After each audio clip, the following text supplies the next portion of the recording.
Merci Erickson. 60 ans que nous nous définissons en fonction de critères qui nous sont étrangers. Régime pluraliste, régime de parti unique, régime libéral, régime communiste, régime socialiste, mais où est le régime adapté aux pays africains dans tout cela?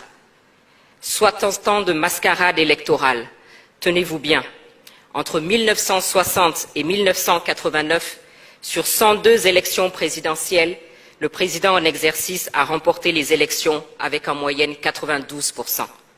Les partis du pouvoir ont obtenu en moyenne 83% des voix. Et dans 29 pays sur 47 en Afrique, les partis d'opposition n'ont jamais été représentés. Et nous parlons de démocratie. Plus de 60 ans d'instabilité. Sur 486 coups d'État tentés depuis 1950 dans le monde, 214 dont 106 réussis ont eu lieu en Afrique, soit un coup d'État par an dans au moins 2 États africains. Plus de 30 ans que nous copions le système de démocratie à l'occidental, 30 ans de résultats électoraux douteux, de crise post-électorale, de gouvernance inefficace.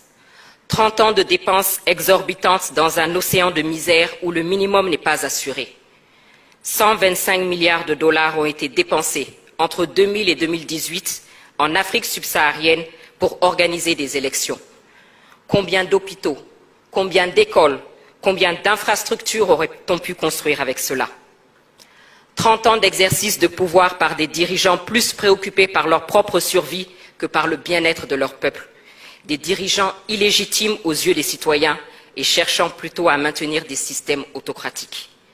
Plus de 60 ans de désillusion, de perte de confiance, de mauvaise gouvernance et de stagnation économique. Il suffit de regarder les pays qui ont accédé à l'indépendance au même moment que nous et voir le niveau de vie de leurs citoyens aujourd'hui. Singapour, la Corée du Sud par exemple.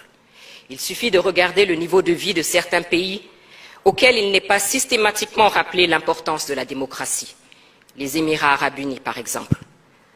Qu'est-ce qui est finalement important pour nous, Africains? Copier les autres ou tracer notre propre voie vers nos aspirations profondes? C'est la question. Bonjour à toutes et tous. Merci pour votre présence, pour votre enthousiasme, pour votre engagement et vos encouragements. Depuis les premiers instants où nous avons partagé ce projet avec vous, ce projet qui est aussi le vôtre. Signe que nous ne sommes pas trompés. Il faut que la situation de notre continent change. Et pour cela, il faut réfléchir, il faut construire, il faut partager, il faut convaincre et surtout, il faut agir. Car si nous ne le faisons pas, personne ne viendra le faire à notre place. Je viens de vous décrire la situation qui est inacceptable. Illégitimité, rupture constitutionnelle, 3e mandat, crise politique, absence de décollage économique inclusif. Le système de gouvernance n'est pas adapté, c'est un fait. Les modèles plaqués ne fonctionnent pas. Si le but est la gestion vertueuse de la cité par des dirigeants légitimes vers le progrès inclusif, alors il faut accepter, comme le disait Amadou Hampâté-Bâ, que les hommes peuvent atteindre un but commun sans emprunter les mêmes voies. Il est temps de changer, de nous réinterroger et d'élaborer notre propre réponse, celles qui nous sont adaptées. Surtout que nous avons un riche passé, ne serait-ce que l'organisation de nos empires et royaumes. Et n'oublions pas de rappeler à ceux qui sont prompts à la dénonciation à géométrie variable de la question des droits de l'homme que nous, Africains, avons été les premiers à proclamer les droits de l'homme et du citoyen dans la charte du Mandé de 1236. Dans la commission gouvernance et institutions, nous avons travaillé sur plusieurs thèmes que nous avons déclinés en faits. Nous versons au débat nos pistes de réflexion pour être complétés, pour être enrichis, adaptés, car nous sommes conscients que l'Afrique est plurielle. Parce qu'une chose est sûre, il faut changer et il faut bien commencer quelque part. Nos pistes de réflexion sont faites sans tabou et de manière constructive. Nous nous interrogeons sur ce qui ne fonctionne pas, notamment la question de la légitimité de nos dirigeants. Ils sont élus sur le papier à l'issue de processus dont la transparence peut clairement être mise en doute dans plusieurs cas. Il est normal qu'à la moindre crise, ils ne bénéficient d'aucun soutien de la population et soient balayés parce que considérés comme illégitimes. D'autant plus que dans plusieurs États africains, nous avons des monarques qui règnent sans contre-pouvoir, sinon sur le papier, et ne rendent pas compte. Le débat sur la limitation des mandats qui nous a été imposé est une autre piste de réflexion. Est-il adapté à notre situation actuelle, nous, Africains? Chaque 5 ans, chaque 7 ans, ce sont des violences électorales, des coups d'État constitutionnels. Est-ce la priorité dans des États en crise comme les nôtres? Et ceux qui nous insufflent cette obligation ne se sont pas gênés pour ignorer superbement cette disposition constitutionnelle lorsque eux-mêmes étaient en crise. Souvenez-vous du président Roosevelt des États-Unis, élu pour 4 mandats, et je ne parle pas du général de Gaulle, président de 1958 à 1969. Nous voyons tous la situation de nos États. Pourquoi ne pas dépasser ce débat et se poser les vraies questions qui sont: comment désigner des dirigeants qui gouverneront et travailleront uniquement au service d'une vision partagée? Autrement dit, qu'est-ce qui est important pour nous, Africains? Est-ce que ce n'est pas ce qu'on fait du mandat et non sa durée?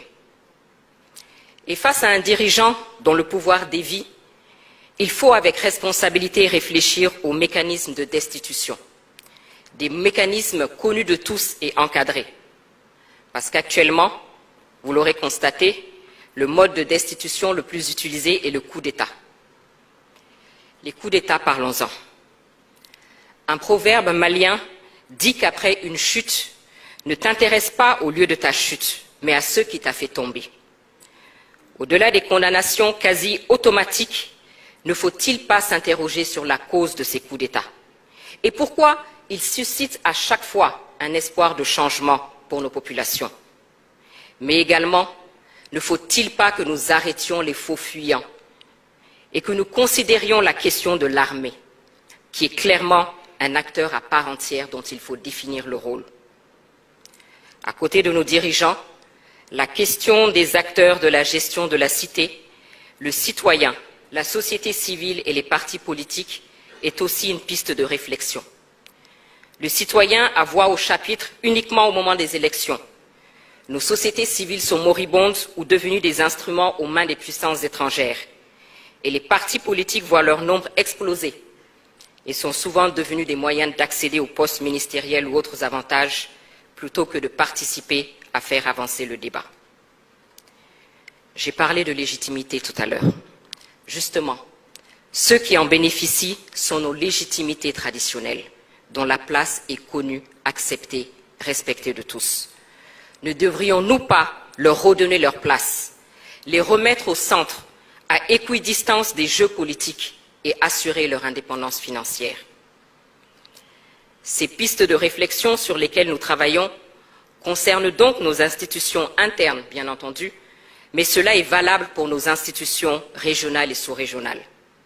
En zone francophone, les résultats de ces institutions sont plus que mitigés quand elles ne sont pas sous la coupe d'influences et d'agendas étrangers. Sinon, comment expliquer que les décisions de ces institutions dites africaines soient annoncées depuis une capitale européenne? Ou alors que les chefs d'État de ces institutions soient invités par un chef d'État européen à tenir leur sommet dans une ville américaine? Qui paye commande? Parvenir à l'indépendance financière de ces institutions est donc une question cruciale. Ces pays qui tentent de nous imposer leur agenda ont tous leur politique africaine, alors que clairement, nous-mêmes ne parvenons pas à bâtir une politique africaine commune digne de ce nom, et encore moins une politique africaine du monde. Le dénominateur commun à toutes ces pistes que je viens d'évoquer est la prise de conscience et le sens de la responsabilité. Pour Patrice Lumumba, l'Afrique écrira sa propre histoire. Le temps est venu.